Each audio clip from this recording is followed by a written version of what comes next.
statement made needs correcting. That's a discretion that is in the hands of the Minister, not in the hands of the Speaker. Question number 1, David Shearer. Thank you, Mr Speaker. The question is to the Prime Minister. Does he stand by all his statements? Speaker. Honourable Bill English on behalf of the Prime Minister. Yes. Supplementary question, David Shearer. Order. In light of his statement that Rebecca Kitteridge was the right person to carry out the GCSB review because, quote, the simple facts in life are that GCSB made some pretty bad mistakes when it came to this Kim.com case. We cannot and I will not tolerate a repeat of that, unquote. Why does the Kitteridge report not include findings on illegal spying on Kim.com? Come on. Honourable Bill English on behalf of the Prime Minister. Well, Mr Speaker, I think the member should wait till he has viewed the report, and the report fulfils the terms of reference set out for Ms Kitteridge, and it canvasses all the relevant issues. The issues around Kim.com have been canvassed extensively through the courts. Yeah. Supplementary question. Thank you, Mr Speaker. Given the findings of the Kitteridge report and the implications for other intelligence agencies, does he now accept that there needs to be a fully independent inquiry across all our security agencies, and if not, why not? Honourable Bill English. Mr Speaker, no, the government's not looking at an inquiry right across, a formal independent inquiry.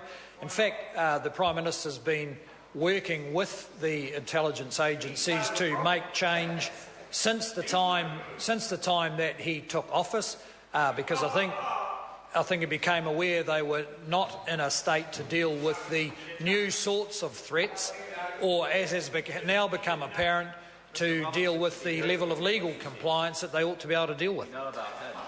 Supplementary question, David Shearer. Given that he claims to have first found out about the illegal spying on the 17th of December 2012, was he briefed on the outcome of discussions within GCSB with Paul Nisa about the ongoing legality of his agency's spying in May of 2012, and if not, why not? What's in the report? Honourable Bill English. Mr Speaker, I simply can't answer that question on behalf of the Prime Minister. I don't have the information.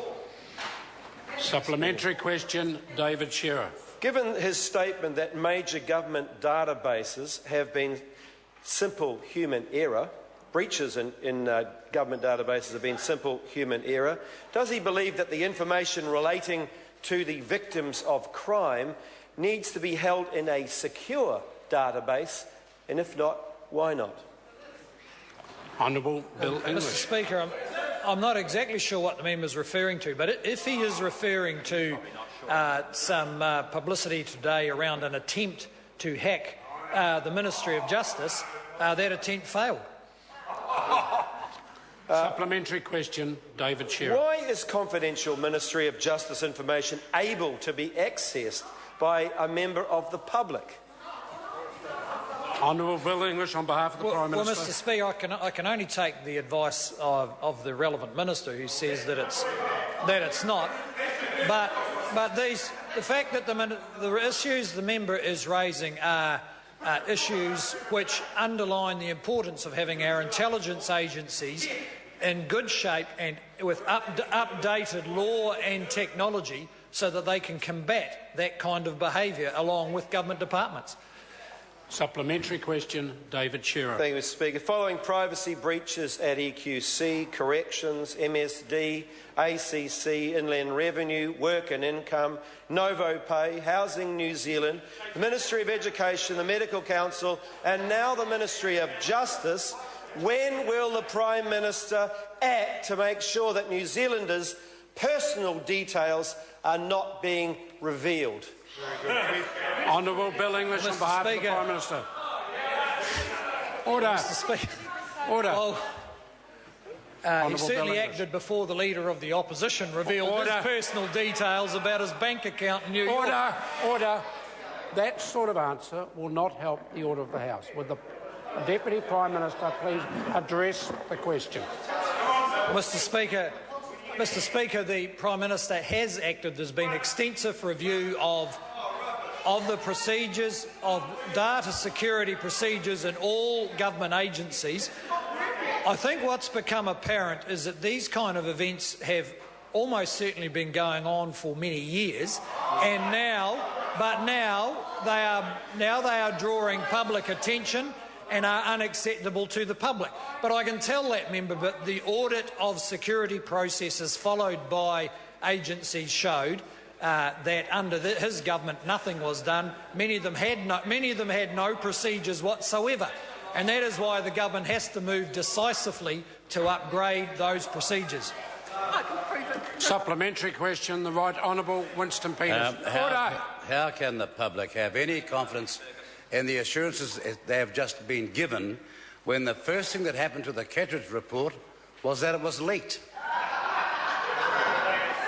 Honourable Bill English on behalf of the Prime Minister. Well, Mr Speaker, I think it's a more serious issue than the member is giving it credit for. Frontline public servants do need to understand they will have to follow procedures with email that ensure they do not email large amounts of information to the wrong place. Order. Point of order. Point of order. The Right Honourable. Mr Speaker, my question is very basically about how can we have any confidence with the answers that the Prime Minister Tandem has given, when in fact the first thing that happened was that the Kettridge report was leaked, and that's pretty serious. I want him to explain that, not everything else that was ancillary to his answer. Would the member please repeat his question? Thank you very much, Mr Speaker. How can the public have any confidence in the assurances that the Prime Minister is giving today when the first thing that happened to the Kettridge report was that it was leaked? Honourable Bill English. Mr Speaker, the assurances on behalf of the Prime Minister, the assurances that have been given are that the government is taking action. We cannot yet give the assurance that public servants and their organisations have the correct procedures in place to protect all individual information. Supplementary question, Right Honourable Winston Peters. Can he give the House an assurance that the leak did not come from any staff in the Prime Minister's office? If so, what or who does he believe to be the source of this very serious leak? Right, Honourable Bill English on behalf of the Prime Minister. On behalf of the Prime Minister, I can give that assurance. There is no reason at all why the Prime Minister's department would behave in that way. In fact, as the member will know, the Prime Minister intended to release the report on his return from China next year and present it to the next week and present it to the Security and Intelligence Committee, for which he would have been scheduled to attend, and release it afterwards. Question number 2, Honourable Tohanare. Mr Speaker, my question is to the Minister of Finance.